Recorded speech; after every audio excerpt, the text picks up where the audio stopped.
Welcome to the Tales from Nerd podcast. I'm your host, a random nerd, aka Kevin, and I'm going to go through a few things that's been going on in the comic book community. Well, you know, comic book news, nerds, slash everything. Basically everything that's going on that I think hopefully you like, and hopefully everyone can look up and see what interests them. And last week's episode was mostly TV shows. Right now I have a timer. I have stuff written down, so I have stuff to talk about and not ramble on.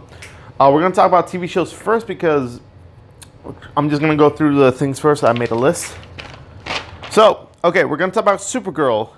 And let's see. The Crime and Punishment episode, which was episode 418. We're just going to go through this very quickly after the events of last episode. Let's see. Supergirl and Lena go to the prison where Lex was, and they find a secret. And basically, that secret leads to stuff that has been teasing and leading up to the finale. Basically, they find Lex's lab. Now, here's the thing. Here's the thing about that Supergirl episode. It was pretty good. Just close to the end, some things don't make sense. We get Metallo back because after that, the prison is attacked by Metallo. As I just said earlier. Attacked by Metallo. Supergirl and Metallo have this fight. Supergirl hides. She gives her a few punches, and she hides. And she turns into Kara. And Metallo's like, "Where'd Supergirl go?" She's like, "Oh, I don't know." And he walks away. I was like, huh? Here's a good question about Supergirl. Where did she keep her clothes when she transformed to Kara? Because she had to go and then come back. Because I say that because it's also the prison is going to get sieged by the army because Supergirl is still framed by the government. So Supergirl is still framed from the government because we learned that the Red Daughter played Supergirl and framed Supergirl. Basically, a prisoner knows Lex's lab as well, and he gets an interview with Kara, and basically they had a nice moment. He recognized her, and he wanted an interview with her, so that happened. And when the lab blew up, because Metallo got blown up in the end of the episode, and yeah, he got blown up at the end of the episode, then he got rebuilt. But when he got blown up, they said, "Oh, we lost all the data Lex had." Well, the prisoner we met earlier said, "Oh, I have a backup for Lex's, lab. You want it? Here you go." He gave it. And that was it for Supergirl. And the next episode is going to deal with Dreamer, and she's going to take over Supergirl's role because Kara is just going to take, it's going to be Kara and not be Supergirl because she's still hunted by the government. Now, the Dreamer episode is going to be interesting because this is going to be her first superhero by herself. This is her first, time being a solo superhero, and I'm pretty interested in what they're going to do, and they kind of have to wrap things up because the season is almost over because there's only 3 more episodes after this.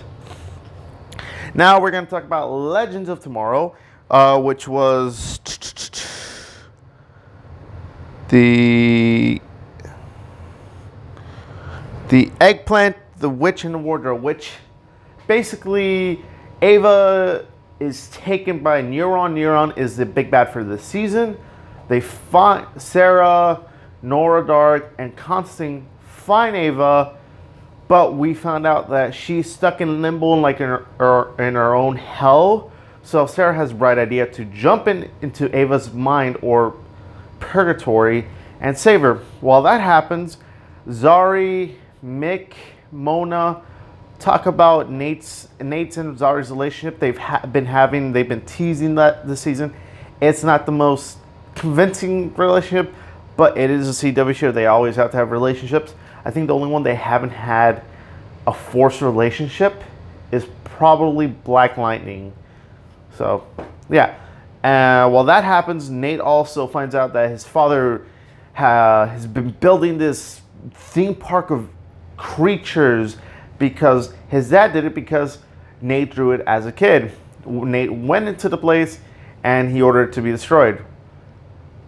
Okay, now we're gonna go back to the plot with Ava and Sarah. So while they're there, they're in like an IKEA type place, and it's pretty interesting because they keep going back and back because they can't find an escape, and they do have to.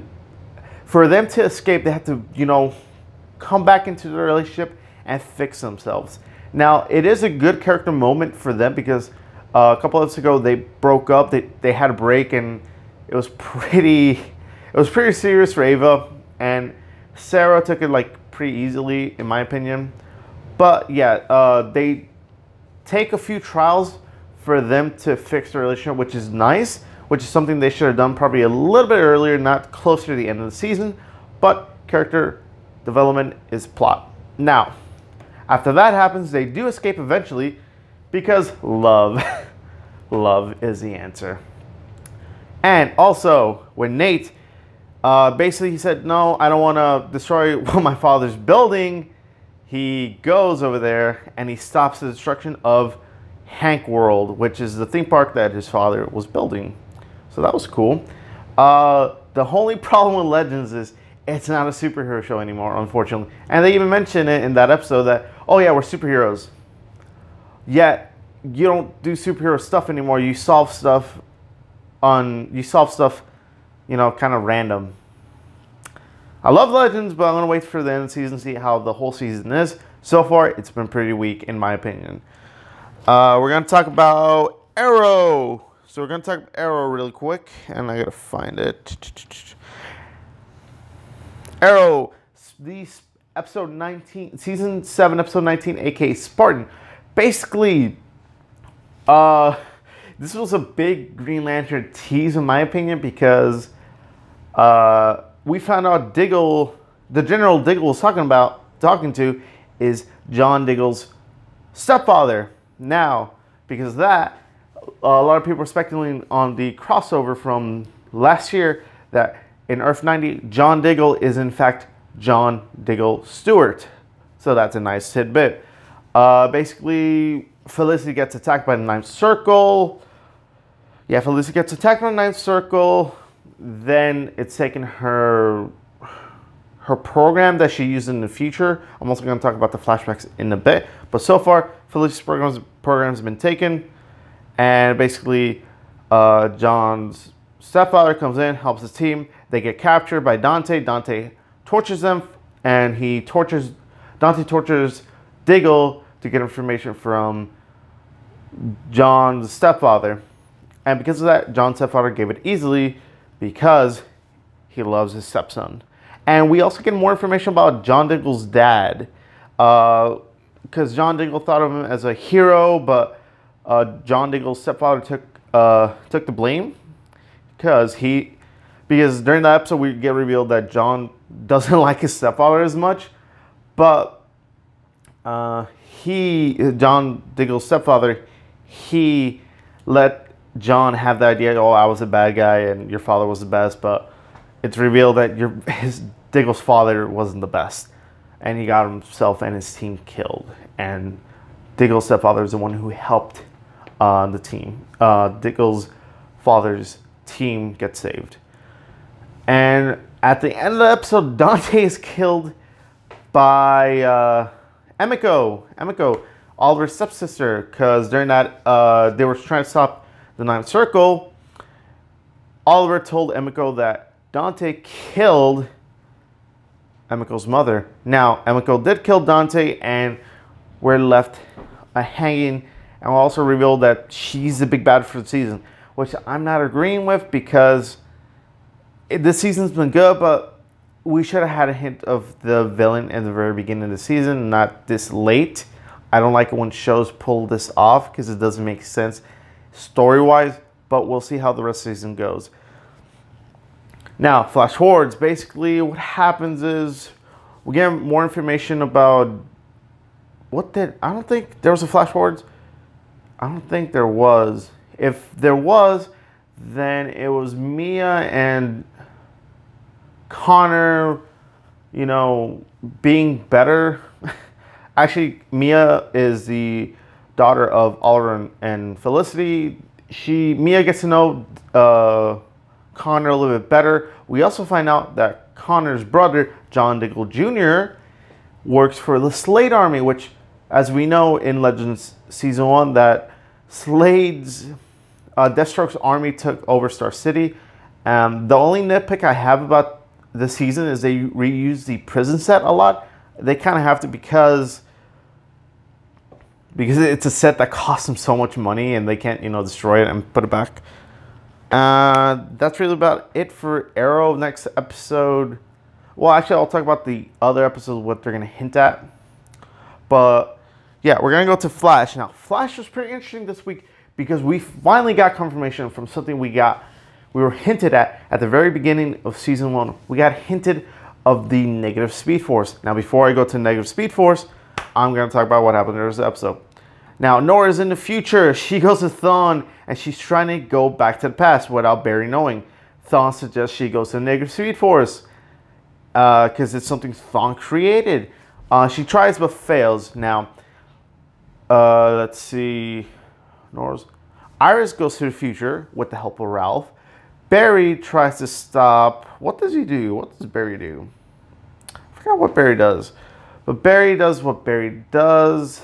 He was helping Caitlin because Caitlin's father came back in this episode, Icicle, and this is basically concluding the Icicle's two-parter. Basically, yeah, Icicle took Caitlin and his mother. Barry tried to help. He got stopped Icicle with, ice powers. And they are taken to a facility. Flash finally finds them. And they have a fight. Icicle pulls through and realizes that he can be himself now and doesn't have to be controlled by his evil counterpart, Icicle, because he was going to turn Caitlin's mother into a villain, or an ice-themed villain, which is kind of like they're the Ice family, they're the Frost family. And he gets himself killed very intentionally. He sacrifices himself to save Caitlin's mother and Caitlin because he got killed by Cicada 2. And Cicada 2 just threw the dagger and killed him, and then Cicada 2 escaped. So we found that out. And yeah, while Iris is in the future, she talks to Nora, and Nora's wondering why Barry didn't come and get her. She says, "My dad doesn't love me," runs, goes to negative speed force. We know that because she goes back to the past. Well, 2019, technically Barry's president, and has the reverse Flash glowing eyes. Now, next episode, she's going to be evil.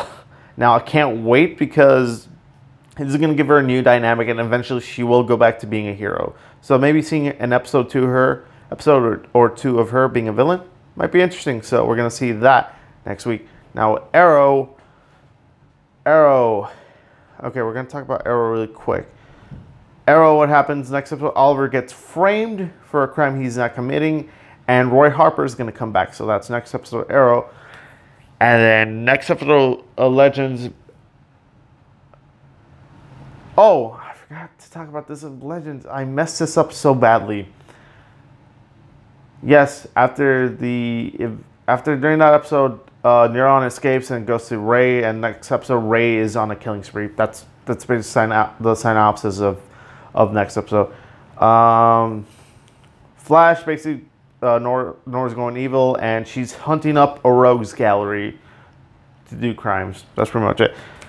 Okay, 2 more shows I'm going to talk about really quick. It's 15 minutes. I'm keeping count because I don't want to keep rambling on. So we're going to talk about Gotham and its season finale, which was titled The Beginning. The Legend of Dark Knight, The Beginning. Basically, this is the 1-hour season finale of Gotham. Basically, this episode begins with Bruce in a different part of the world, and he looks like he's in Tibet trying to learn his moves before he's Batman, before he returns, because we get a jump cut to 10 years later. Now, Batman isn't known as Batman yet. He is still Vigilante, and basically, we don't see Batman fully. We do see, like, headshots, gloves, like small body parts, some movement of him. We get to see the these Gotham characters 10 years in the future. The one few complaints I have is it should have been a two-parter, and they should have added more they should have done more with the characters' age, because they really don't look aged. The only person that looks aged is Jay. Now, let me continue with this episode. Now, what happens during Gotham is 10 years later, the city's doing good. Jim wants to retire, and basically the mayor said, "Don't retire. We still need you."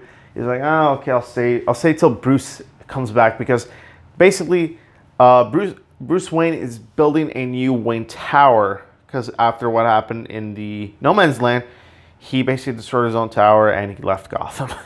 And he left Alfred in charge of building a new Wayne building and a new Wayne Manor. And basically this finale has been interesting. And we get the return, well, Oswald Cobblepot, aka the Penguin, escapes prison, but legally. And the Riddler escapes prison as well. And basically they're stopped by Batman by accident. Well, not by accident. Batman stops him, hangs him up by a light pole. And then it's revealed slowly that Jay is the bad guy so far. I think, yeah, Riddler escapes later on. Talks to Oswald, say, why is this guy in the bat? Why is the guy dressed like a bat stopping us? And I thought you let me out of prison. No, it was you. And basically, Riddler set up bombs in the Wayne Tower. Lee, Jim, and Lucius stops the bomb. And basically, Jay, aka Jerome, has faked his coma for the last 10 years. And it is revealed that he is fully functional. And he takes Jim Gordon's daughter, Barbara Lee Gordon, and basically shoots. We do get a death of a character. We get Echo, aka the pre-Harley Quinn. She dies in this episode because basically Barbara shoots her, trying to shoot Joker. Well, basically Echo got shot, and basically she says, "I'm hit, Miss. I'm hit." And Jay's like, "Oh, you'll be the only one I will truly love." And she says, "Are you sure?" And Jay just shoots Echo, or shoots Echo in the chest. And Barbara is left with a message to Jim, say, "Find me an ace," basically where I was born. And Jay says, "Oh, I don't remember. I used to be like 3 people. I used to be this. Am I Jack, Jin?" Like, he says different names. James, Jerome. And he's like, "Oh, what do I call myself?" And he says Jay.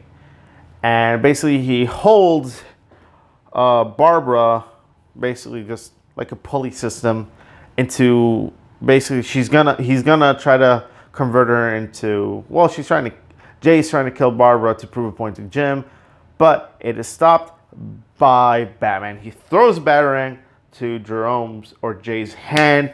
Jay just laughs like the Joker, and he is knocked out by another batarang. And Jim's like, "Okay, he's on our side," because earlier in the episode they were gonna get blown up by dead bodies because they were booby trapped, and Batman stopped them, and he jumped out a window. That happened earlier. Now this, we get also an older version of Selina, because the original actress said she's not going to play the older version because it's 10 years in the future and would it be right. She has a nice moment with Bruce. They talk about like, "I hope you never leave again. If you do leave again, why do you leave?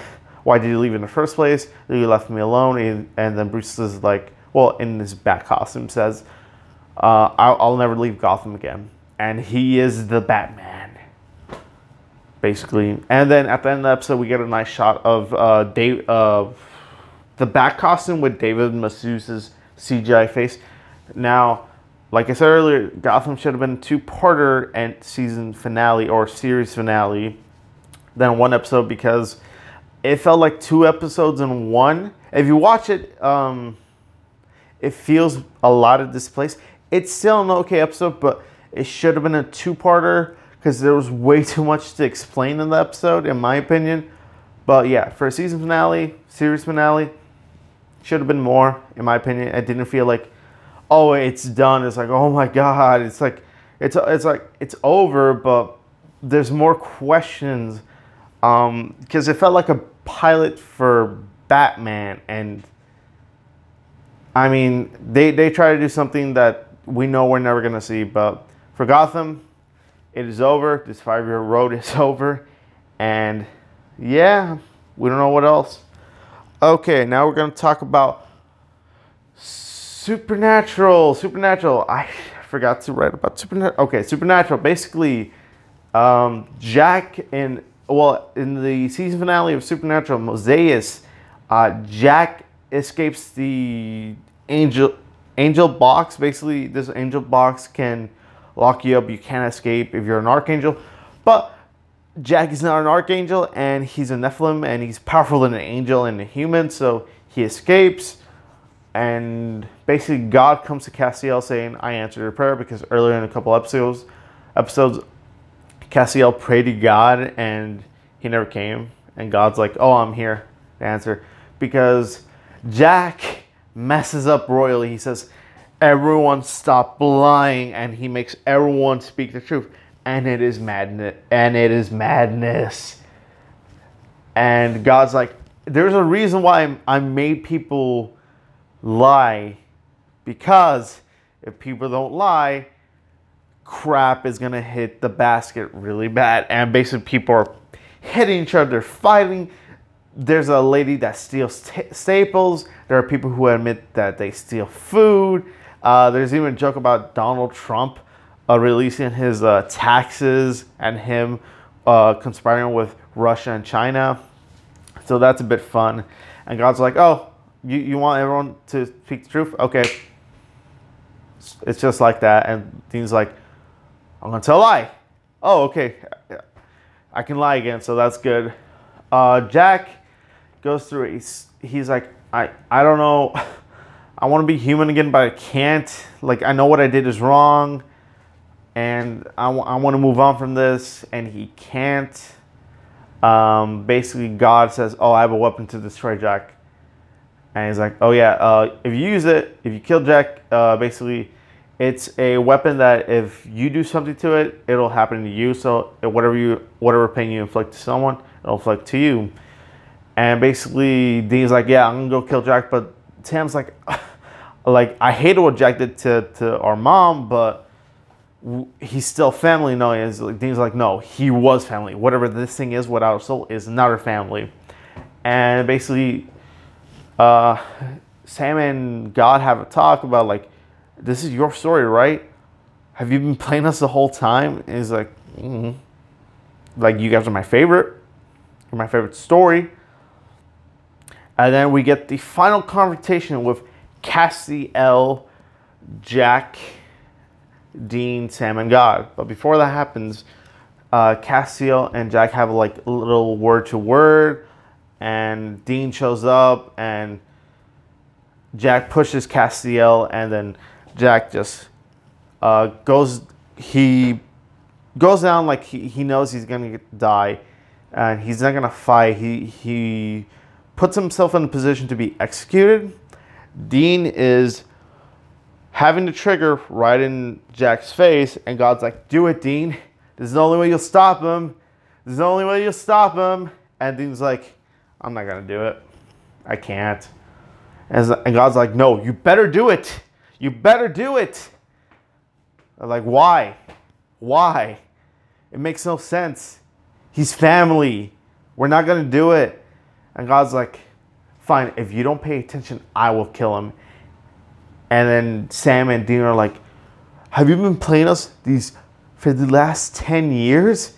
He's like, yes, you're my story.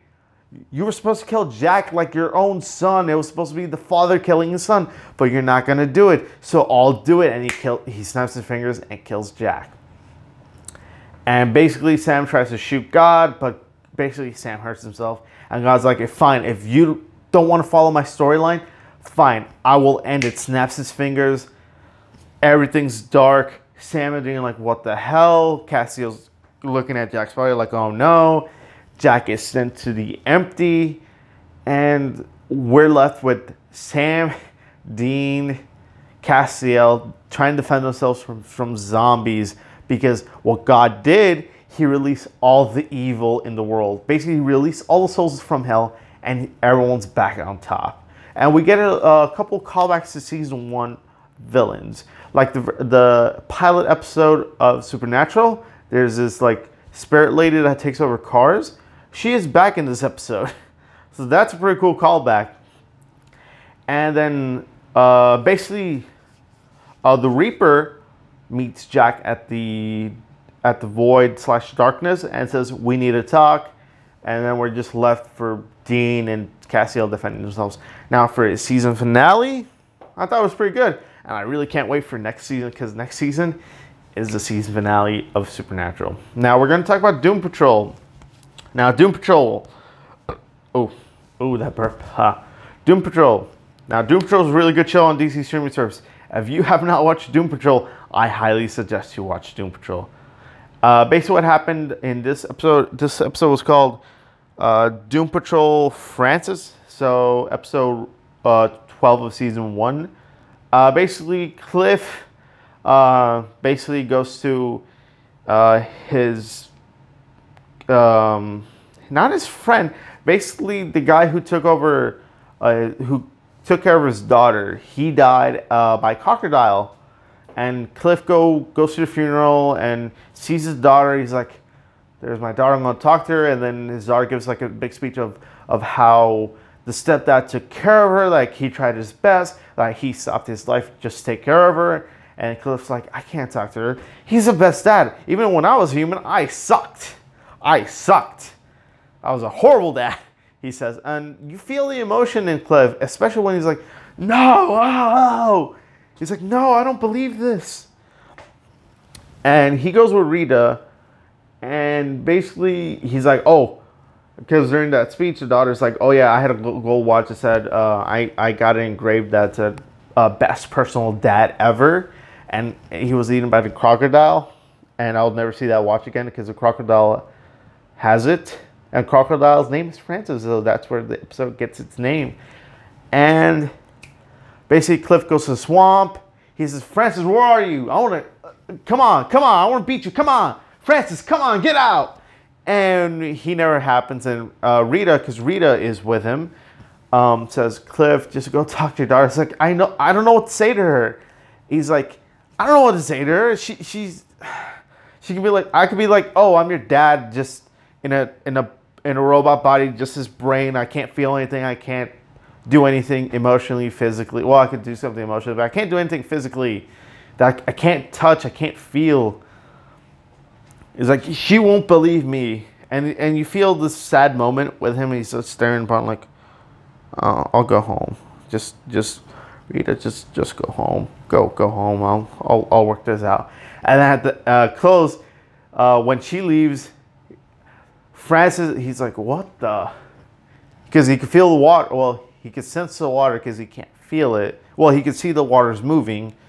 Francis just jumps over Cliff. He's like, no! And basically gets a watch, gives it to his daughter. But he comes in, Clara says, oh, I'll help you in a second. And Cliff's just looking at the watch, leaves the watch, goes away. Clara looks at the watch. She's like, Dad? Because I think she might know Roboman might be her dad. Because remember, her dad died, but she would remember her voice if she loved him. I think she did. So we're probably going to get hints that she will come back this season. Maybe for one more episode. But that's Robot Man's and... Yeah, that Robot Man and Elastigirl's story. Larry, aka Negative Man, basically goes back to... He has his mindscape, and the spirit that he's trying to contact with says, oh, you feel this guilt, you got to relieve yourself. And he's like, how do I relieve myself? And basically Larry finds his old lover from the 60s, talks to them, has an emotional moment with him, and his old lover says, you have to move on. Like, I moved on. I married a man. I got a man. You have to move on from your life. You have to be happy. And there's this nice moment where he's like, yeah, okay, yeah, I'm gonna be happy now. I'm not gonna feel, this lonely pit of sorrow. And slowly, Larry is between Robotman and Larry. I think those are my two favorite characters, and Crazy Jane. Those three are like my favorite characters. Larry, you just feel for the guy because he's a gay man who was in the '60s who didn't want to, come out because he was afraid to be killed, and because in the '60s you couldn't be gay. You had to be very closeted. And basically, this episode, Larry's like, you know what? It's time for me to be happy. I'm trying to keep time, so.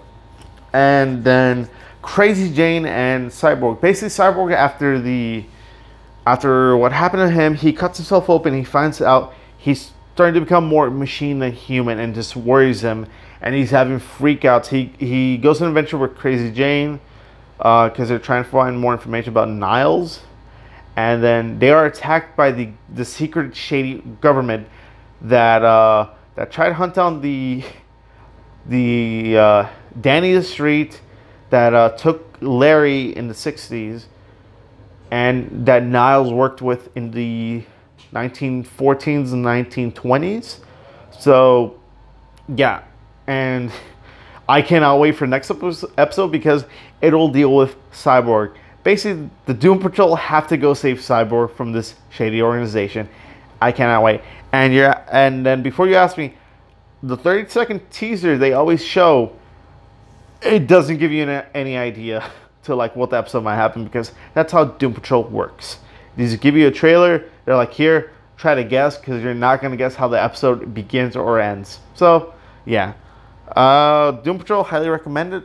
All these shows, if you want to watch them, you can find them very easily online. Especially with CW shows, they have a CW app. You can watch those. Doom Patrol, you have to download, but you could probably get a week or a month free if you sign up right now. You could get like a month trial, month free, or a week free. I know that much. Okay, we are going to talk about the Hobbs and Shaw trailer, the second trailer for Hobbs and Shaw. Basically, this is a spinoff to the Fast and Furious franchise, which is funny because Fast and Furious started as a racing slash heist movie, and now it went to a heist slash we gotta save the world. So yeah, basically, Hobbs and Shaw was Dwayne "The Rock" Johnson and Jason Statham working together as a team where like these two characters do not like each other, and they're like they cannot work with each other. They don't want to work with each other, but yeah, they have to work together to save the world because Idris Elba's character is the Black Superman, and he beats up Dwayne "The Rock" Johnson and Jason Statham during the trailer, and Idris Elba is the bad guy for that movie. Now, there's this good scene where just watch the trailer because it's a fun trailer. It's stupidly fun because Fast and Furious, the film series, are just stupidly fun, but you can enjoy them for what they are. Now this one, basically, there's this scene that I find hilarious. He's like, Dwayne "The Rock" Johnson goes to his house that he goes with his family to his mom's house. He's like, welcome to my home, Mama. Take me to the guns.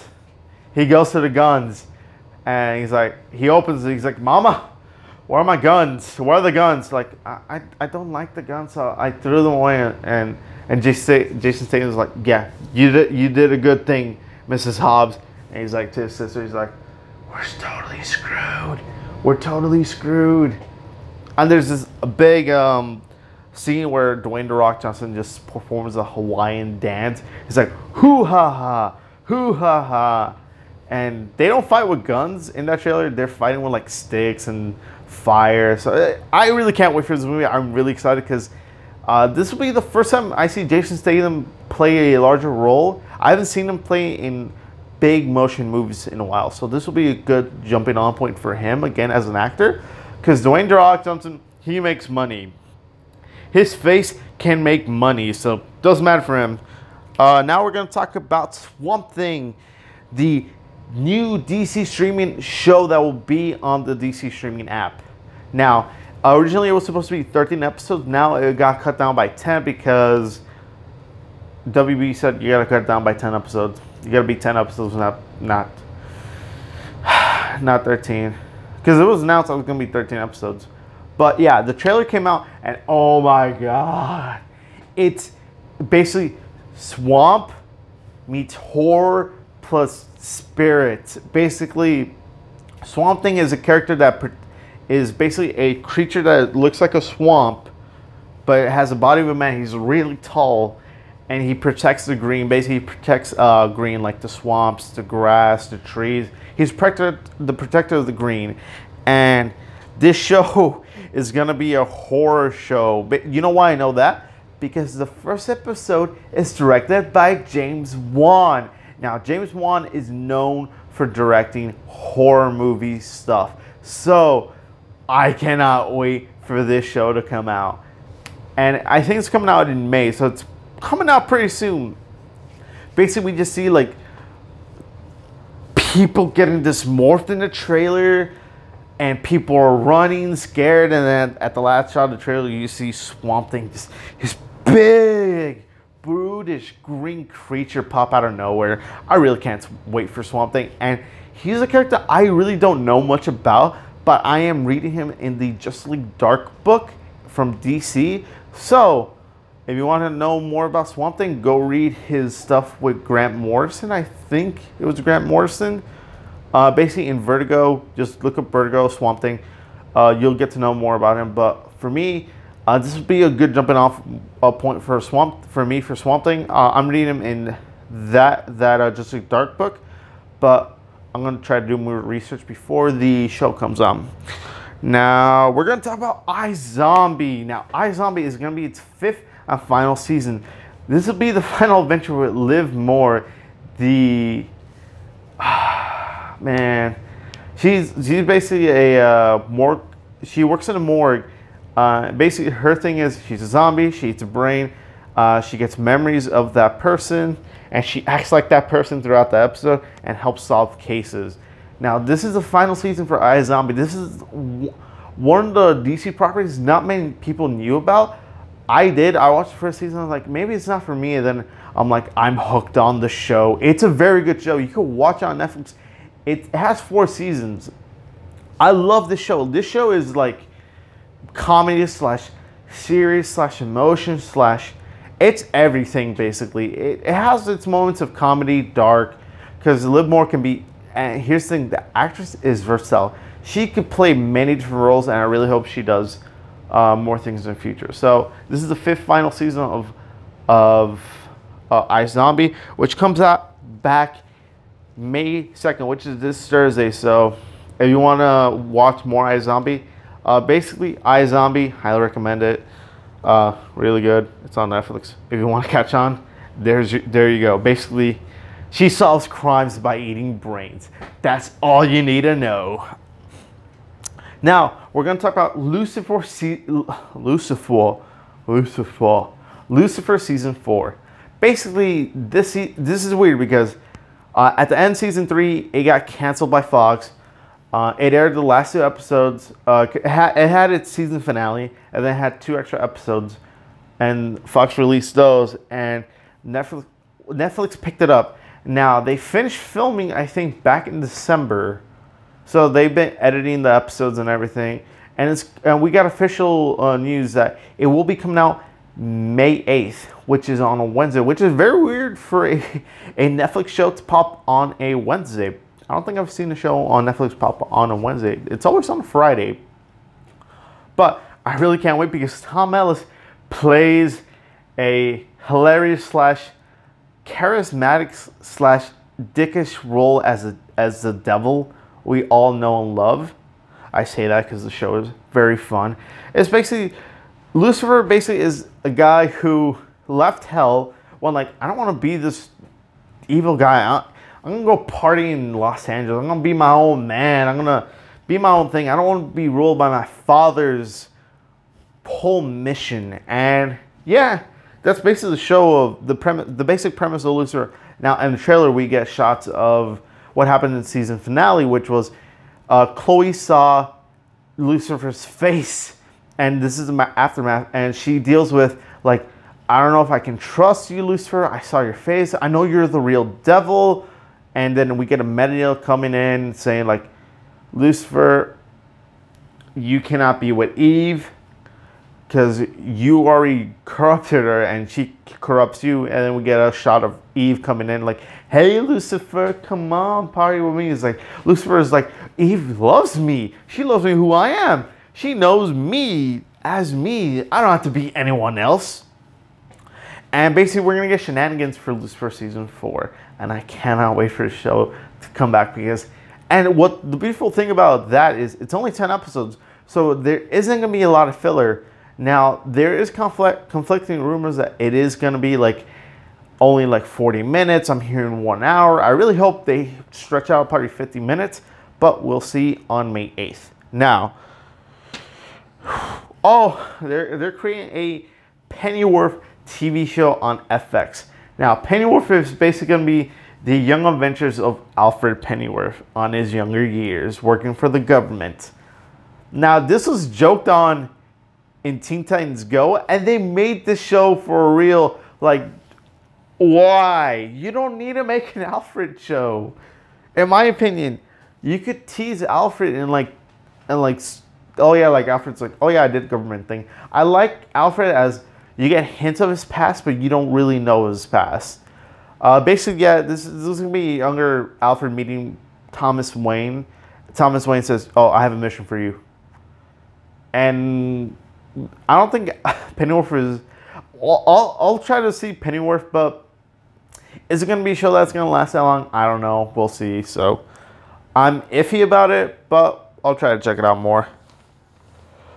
Okay, I have three to four things to talk about more. So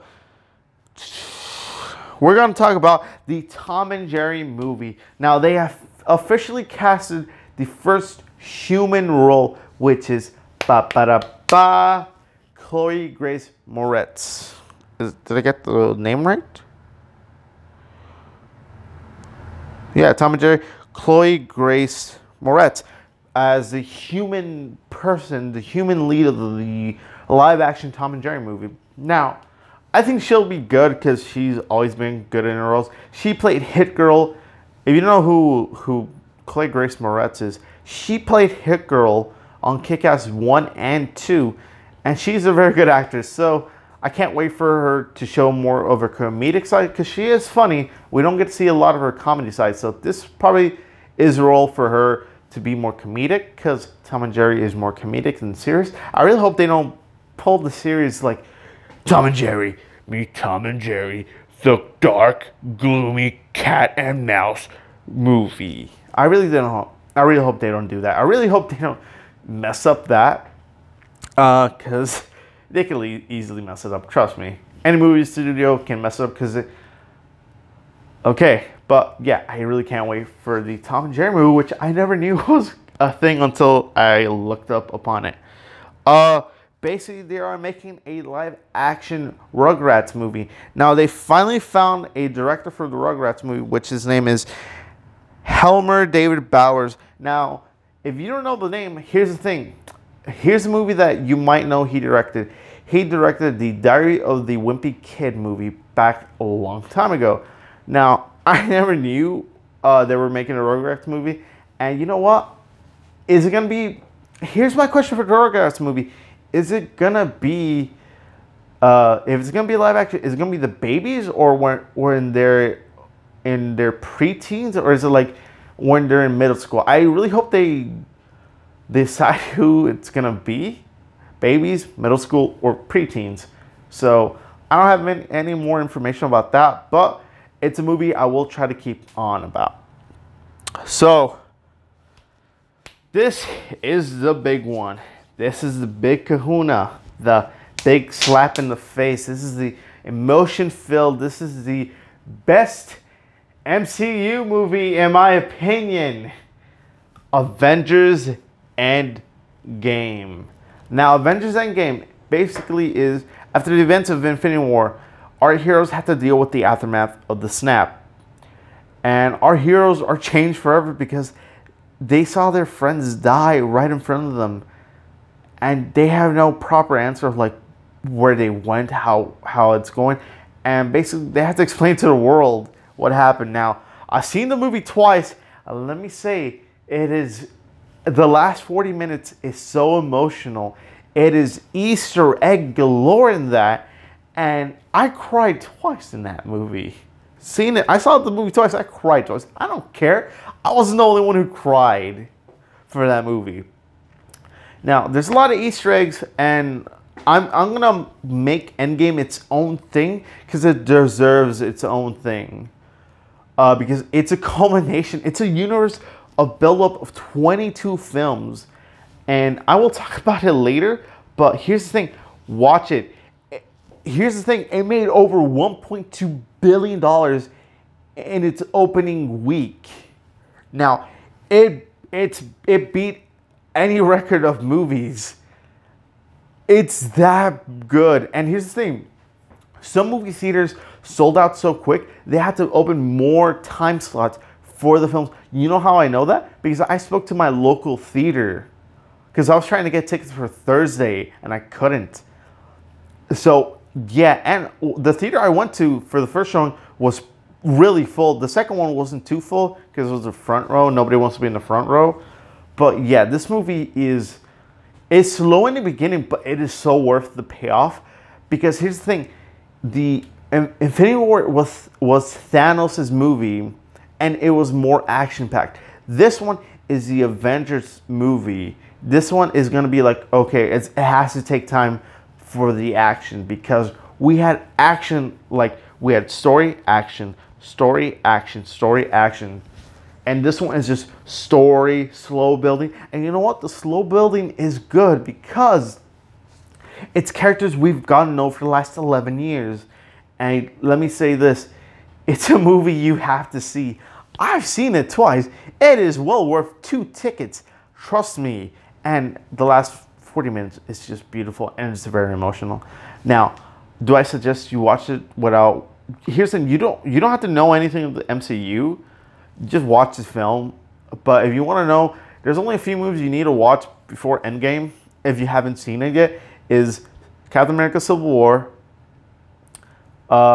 Infinity War, and basically the... Not trying to be more spoilers, Age of Ultron, basically. Kind of those 3 films you kind of need to watch. But I suggest binge watch after you're done with Endgame. Watch the very beginning of the universe. By the time you watch the beginning to the end, the DVD is probably already released. Hopefully, I am getting that DVD. I am hearing a rumor of they're creating a 22 DVD set of the Infinity Saga, basically, of the movies. And it's basically, there's a cover picture of the glove, the Infinity Glove, with all the stones. The Gauntlet, the Infinity Gauntlet with all the stones as a DVD cover with all 22 films. I'm getting that. I don't care the price. I'm going to get that because it's awesome. I think that's all the things I'm going to talk about now. Oh, new Pokemon trailer got released for Earth Day. Now, Pokemon Detective Pikachu, I really can't wait because they got the perfect voice actor. Well, one perfect voice actor, because I really hope this other voice actor got it. But Ryan Reynolds as Pikachu, oh my god. After his fame from Deadpool, he is voicing the little squirrel / mouse of electricity. He is voice of Pikachu, and he is a detective that's helping out a human find his father. And let me say this: the CGI on Pokemon is pretty good, and this will probably be the only video game movie that will be done right. Hopefully, because there hasn't been a good video game movie yet.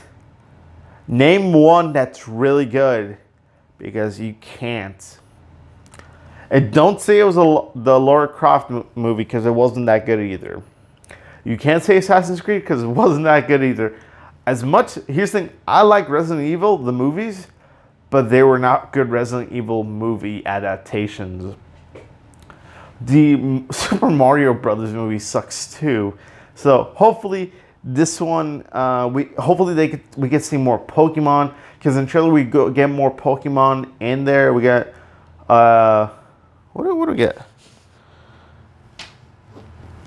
Yeah, just footage of more Pokemon. We get to see more Pokemon, more of the Pokemon world. And let's say this, would I live in the Pokemon world? Heck yes. Because I could get my own Mimikyu. Yeah. Or Bidoof. I like Bidoof. So Bidoof or Mimikyu. I would love to have one of those as my Pokemon. I could just have on my shoulder and just walk around. Okay. Okay, now we're going to talk about this moment that I've been doing for the last few years. It's Free Comic Book Day this Saturday, May 4th. May 4th. Basically, every Saturday, the first Saturday of May is Free Comic Book Day. Basically, you go to a comic book shop, you get free comics. Now, they'll have their own section where they say free comics. It won't be any comic from the shop. The book will say Free Comic Book Day on top. Basically, this is done so people could, pick up books, go to. It's a good event for comic book shops because you get a lot of people going to these things, and you get between 3 to 5 books depending on where you go. Now, you could go on mycomicbookshoplocator.com. You could put in your zip code, and it'll tell you your nearest comic book shop. Now, I suggest going, and sometimes go early depending on the comic book shop's popularity. I go every year to my comic book shop that I used to go. I go there because I love that shop. Unfortunately, I can't go there every week because I can't go there every week because it's too much of travel. But the one I go to pick up my weekly books is really quick.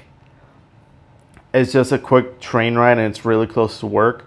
But yeah, just go there. I know there's an Avengers book, but yeah, when I upload this, hopefully you can just go type in mycomicbookshoplocator.com, put in your zip code, go to your local comic book shop, support them, because here's the thing: if you want more books, if you want more Marvel stuff coming out, DC, that is your place to go, because some comic book shops sell cards, they sell statues, they sell more stuff than Marvel and DC. They have indie books, they have shirts, they have figures, they have art prints. It depends where you go, but yeah, go to your local comic shop, support them, because some of these comic shops are very kind people that want more customers. And let's just say this: if you want to be a customer, be a customer. If not, if you want to go for the free comics, go for the free comics. But I suggest going because it's a nice thing, and you get to meet some cool people. That I will give you that. You will get to meet some cool people. So that's all the news I will talk about today. Now I'm going to pull out my notebook, and I'm going to tell you the books that are coming out on Wednesday. So we're going to get Adventures of Super Son number 10. Basically, we have 2 more issues before the 12-issue max series is over, because John is now a older Superboy. He's a 17-year-old Superboy who Bendis ruined. So if you like a pre-Bendis Superboy, read Adventures of Super Son. It's a really fun book. And last issue we got a version of Jonah Hex, a robot version of Jonah Hex. So I love Jonah Hex. The movie sucked, but the character is a fun cowboy, and I like it. So we're going to talk about Amazing Spider-Man number 20 HU. Basically, it's a 20.1. It's a tie-in to the Hunted storyline, and will basically be another story. This will probably be a villain that will help, that will flesh out this villain's story more, and help progress the Hunted storyline, because it's not a regular because usually storylines have tie-ins. This tie-in's mostly just Spider-Man tie-ins, and it stays within the book, and it's written by the same writer, Nick Spencer. So can't wait for that. Now, I'm really excited for this because there is an animated movie, and I have the second storyline for this, and it is Batman Teenage Mutant Ninja Turtles number 3, issue 1. It is coming out May 1st. Now, the book is $3.99, and is written by, I think, Tom Taylor. I think Tom Taylor's writing this book. And let's say this. Basically, when they have these crossovers, I love them because it's my two favorite properties, Batman and Teenage Mutant Ninja Turtles. Now, I don't know what's going on with this storyline, but if you love Teenage Mutant Ninja Turtles or Batman, you get your worlds combined. And I think they're releasing this because they are releasing an animated movie with those two franchises pretty soon this year. So I can't really wait for that. Now we're going to go to Batman number 70. Now Batman number 70 will deal with Batman meeting his Flashpoint father. And they will have a, basically Flashpoint Batman will have a fatherly talk with Bruce. Champions number 5, which is a, what's that? War of the Realms tie-in. Now basically older Scott will help the Champions because during the event of extinction, the young X-Men went back in time. They went back in time to fix the timeline, and no, they went back into the proper time to, you know, not mess up time anymore. And Scott got all his memories back, and we got revealed slowly through Uncanny X-Men how Scott came back, aka Cyclops, came back to the modern X-Men time. So basically, Champions, Scott comes back to the Champions team and says, "I'm gonna help you during War of the Realms." So that's pretty interesting. Cosmic Ghost Rider destroys the Marvel history. Now this is basically a Cosmic Ghost Rider basically just retell stories of how the the Marvel comics happened from his view. It's like, it's because when he tells the story of how this character happened, he talks about last issue. He talked about yeah, Pete, you're not a clone. He's a clone. Trust me, I'm doing this because it's gonna save people 3 years of reading. That's a little bit inside joke for Clone Saga, because Clone Saga, no matter who did it, has sucked because nobody can do proper clones for Spider-Man. So basically, it's just Ghost Rider retelling stories of the Marvel history, and it's pretty good. And also, if you know who Cosmic Ghost Rider is, it is Frank freaking Castle. Now, if you wanted a Ghost Rider who wanted to kill like the Punisher, there's your answer. Now we're going to talk about DC's. Basically, DC's is the 6-issue miniseries of basically what happens if in the DC universe if zombies happen. And oh my god, and Tom Taylor is writing this. I know that for sure because he did Injustice year 1 through 5 and Injustice 2. And let's just say this, the man can write deaths. He can kill people.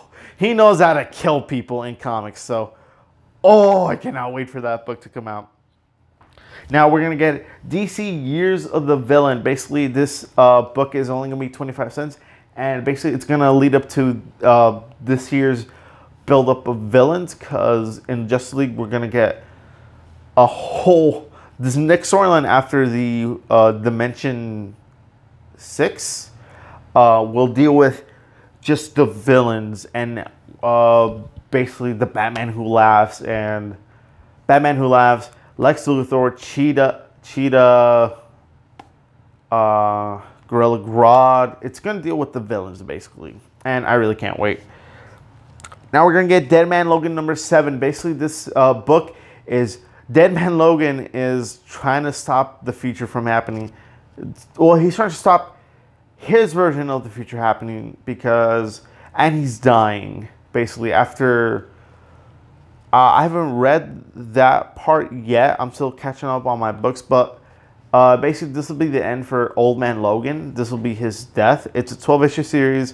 If you want to catch on, I think you still catch on. The book, I think you still find issue 1 in comic book shops, but basically Old Man Logan is dying and he's trying to kill Mysterio. That is the premise for the book, but so far, yeah, it's pretty interesting. Can't wait.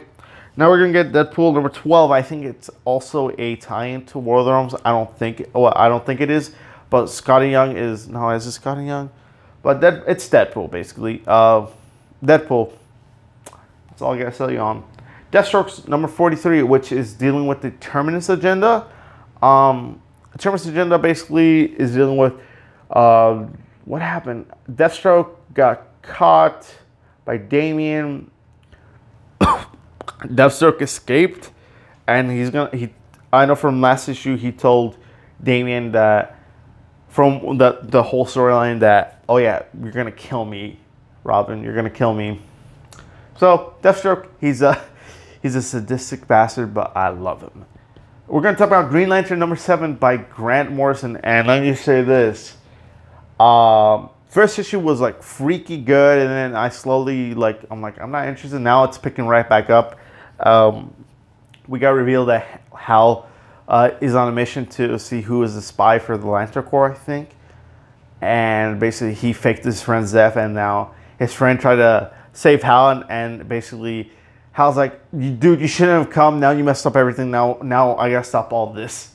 No, what happened was Hal died. Hal isn't like, no, that's not what happened. Hal died, sort of, and he's stuck in this zone of in between death and not. So this will pick up right after that. So will Hal Jordan live? Yeah, because he's Hal freaking Jordan, and he survived Parallax. So Justice League number 23 will deal with the Dimension 6 storyline, which is wrapping up, I think. Yeah, I think it's wrapping up in 2 more issues. Now, it's pretty fun, and we do find out who the older white-suited and gold-suit Superman is, and we get to know more about the world of Dimension 6. So, Justice League number 23 by Scott Snyder. It's just awesome. It's just basically, if you want the Justice League animated show, but in comic form, there's your answer. Now we're going to talk about Punisher number 11. Now, this will be, I think, the final story arc for the prisoner of Bulgaria. Not Bulgaria. Basically, Frank Castle's going to escape the country that he's in prison in. And he's hunting down Baron Zemo. So, I really can't wait. And we're going to get a new number 1, Savage Avengers. Basically, this will be a team of Venom, Wolverine, Conan the Barbarian, Brother Voodoo. I think that's all of them. But yeah, basically, they're the Savage Avengers, and they're the Avengers, but they'll kill. So I really can't wait. Also, because Conan the Barbarian is awesome. Was awesome in No Road Home. And oh my god, I love Conan. Conan's cool. Okay, we're gonna get Spider-Gwen Ghost Spider number 8. Basically, this will tackle what happened in the events of last issue. And what happened is Gwen is starting to feel time displaced because the suit is doing stuff without her knowledge, and she's gonna go get help, basically. So this issue will deal with her getting help. What's going on with her suit? Because her suit is not a regular Spider-Woman suit. It's a symbiote suit, basically. Now we're going to talk about Uncanny X-Men number 17. This will deal with the aftermath of what happened with Scott.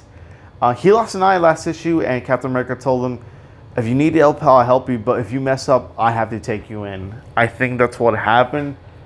But yeah, Uncanny X-Men, pretty good.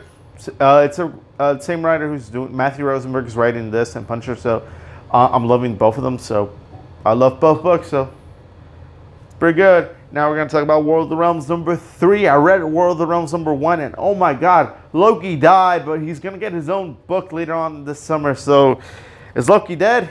I don't know. Marvel doesn't know what to do with their deaths anymore. But I really can't wait because War of the Realms is pretty good, and this is a story that Jason Aaron has been working on for 5 years, and he can do events. I'm not liking the tie-ins, but tie-ins are necessary for his book, unfortunately. We're going to talk about War of the Realms, Strike Force, Dark Elf, number 1. Basically, this team will stop, because there's 3 teams of Strike Force, and this Strike Force is going to fight the Dark Elves. I don't know anything much about it, but I will be getting because it is dying, and I hate Titans, but I want to read it because I want to know what's going on in the story, and I don't want to be like, oh, okay, I got to read this from this and this. Oh, we're gonna get Young Justice #5, and this book, Young Justice, it's good, it's bad. It's written by Brian Michael Bendis, so it's iffy at best. But basically, you got Robin, you got Superboy, you got Impulse, you got Amethyst, a girl version of Jonah Hex, and a teen Green Lantern. So it's a weird team, but I'm liking the book so far. So I think that's about it. I hope you enjoy. Come back next week for a podcast. If you want me to talk about something about more, something less, let me know in the comments. Enjoy.